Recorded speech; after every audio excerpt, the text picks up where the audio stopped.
Bonjour les amis, je vous fais cette vidéo ce dimanche, il est 16 h. Normalement, les candidatures aux législatives doivent être déposées ce soir dans quelques heures. Et il y a encore des incertitudes. Alors les incertitudes, les bannis, je vous en ai parlé hier, les bannis Corbière, Raquel Garrido et Daniel Simonet annoncent qu'elles vont se présenter aux législatives contre ceux qui ont pris leur place alors qu'elles étaient députées sortantes. Donc ça va être intéressant de voir s'ils vont au bout de la démarche ou si ce n'est que du bluff. On ne sait pas encore si Éric Zemmour annonce des candidatures et on ne sait pas encore dans combien de circonscriptions, vu que les positions sont très différentes de Reconquête entre ceux qui disent on ferait mieux de soutenir le RN, c'est dégueulasse, on s'est fait bananer de l'Union, d'accord, mais on ferait mieux de soutenir le RN et LR que de présenter des candidatures où on va ramasser des queues de cerises. Donc, et ceux qui disent il faut affirmer le parti, il faut présenter, je sais pas comment ça va se terminer. Par contre, ce que je sais, c'est que mon copain le rouquin, mon copain Adrien Quatennens, que Méluche avait imposé contre tout le monde en disant je défends les miens, tout ça, et pas touche au roule-bif, et ben le roule-bif, il a renoncé ce matin, il a dit, alors les féministes y ont collé une candidature, en plus une africaine, hein, genre on lui met tout, une femme, la diversité, j'ignore si l'africaine est homosexuelle et si elle est handicapée, sinon ça serait la totale. Donc le rouquin, je pensais que ça serait un meilleur guerrier. Le rouquin, il a joué, éteint, conférence de presse, je me sacrifie pour la cause, je veux pas affaiblir mon camp au moment où les fascistes sont aux portes du pouvoir, je renonce. Minable le roule-bif, minable, mais bon, c'est fait, il a renoncé. Donc, alors dans le même temps, c'est là quand même que je trouve ça curieux, Hollande se présente, Hollande va être présenté par les socialos en Corrèze, personne bouge. Le mec qui a plombé la gauche pendant 5 ans, qui avait un bilan tellement calamiteux qu'il a jamais pu se présenter, le mec qui a ridiculisé la France avec l'affaire Leonarda, le mec qui a humilié les policiers en allant au chevet de la racaille Théo, le mec qui a multiplié les trahisons, le mec qui a permis en complicité avec Merkel l'invasion de la France en 2015, bref, un mec qui devrait être jugé pour haute trahison, très franchement, se présente, le gars a pilonné les socialistes en disant qu'il fallait pas faire d'alliance avec les insoumis, que faire une alliance avec les insoumis c'était une trahison, et là le mec il va à la soupe, il a été président de la République, il a quelque part multiplié les fautes professionnelles, le mec va à la gamelle comme député de Corrèze et personne dit rien, ça ne pose aucun problème. Encore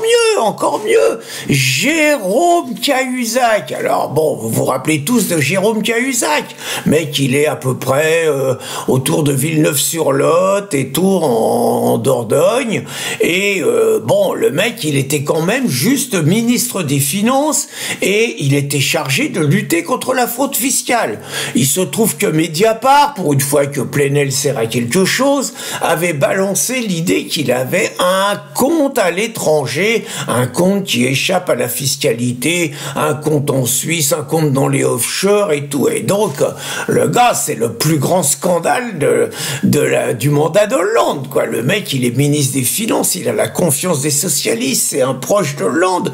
Le mec, on l'interroge à l'Assemblée nationale. Bon, en gros, vous avez un compte en Suisse ou pas, quoi. Le mec certifie, jure sur les textes sacrés, les yeux dans les yeux, je vous garantis que j'ai pas. Puis bon, le mec, il se fait prendre les mains dans le pot à confiture, il est démasqué. Alors, il est condamné dans un premier temps. Attends, il doit démissionner quand même. Normalement, hein, dans un pays normal, un gouvernement, il saute sur un scandale d'une telle ampleur. On est sur l'escroquerie Stavisky dans les les années 33-34, quoi. On est là-dedans, quoi. C'est normalement le gouvernement saute, le président doit demander, doit se justifier. Enfin, pour moi, c'est une crise de régime majeure. Il se trouve que la presse le protège honteusement. Il se prend simplement 3 ans de prison. Évidemment, il fait appel. Il a jamais fait un jour de cabane. Le mec, il continue à être plein aux as. On pense quand même qu'il aura la décence de plus jamais faire de politique. Et le mec, il se présente. Le mec, il va se présenter pour le nouveau Front Populaire, investi par le PS, sans que ça pose de problème aux écolos, sans que ça pose de problème aux communistes, sans que ça pose de problème aux insoumis. Tout le monde ferme sa gueule. Et alors, chose extraordinaire, donc mon copain le roule-bif, j'y reviens. Donc mon copain le roule-bif, bon, le mec, scène de ménage, je pense que tout le monde a connu ça, scène de ménage, une séparation qu'il n'a pas l'air de souhaiter, sa nana se barre, forcément, bah, c'est tendu, c'est passionnel, tout le monde a connu ça, de temps en temps, la violence peut s'exprimer par des cris, la violence peut s'exprimer par des insultes, la violence peut s'exprimer par une femme qui balance un verre ou une assiette à la tête du mec, une bouteille, bon, c'est comme ça, c'est pas bien, mais la vie, c'est pas bien, la vie, c'est qu'on n'est pas des robots, on est des humains, et je plains pas Quatennens, parce que quelque part, il a institué les rapports privés deviennent publics, quoi, c'est-à-dire on a mis en place des espèces de MeToo, de commissaires politiques, c'est que tout l'intime devient public, et Quatennens a contribué à ça.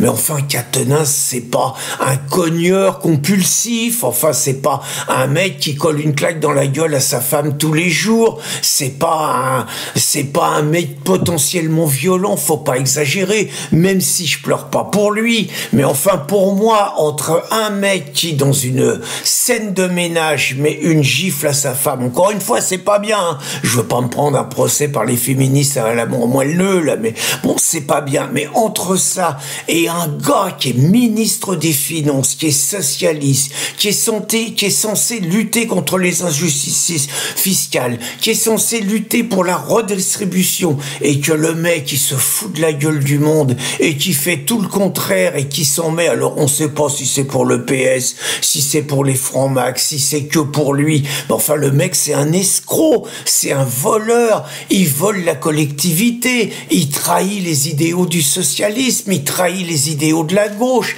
il trahit la redistribution, et le mec, moins de 10 ans après, il est présenté comme candidat, il n'y a personne qui bouge au niveau de la gauche, et tout le monde s'acharne sur Quatennens.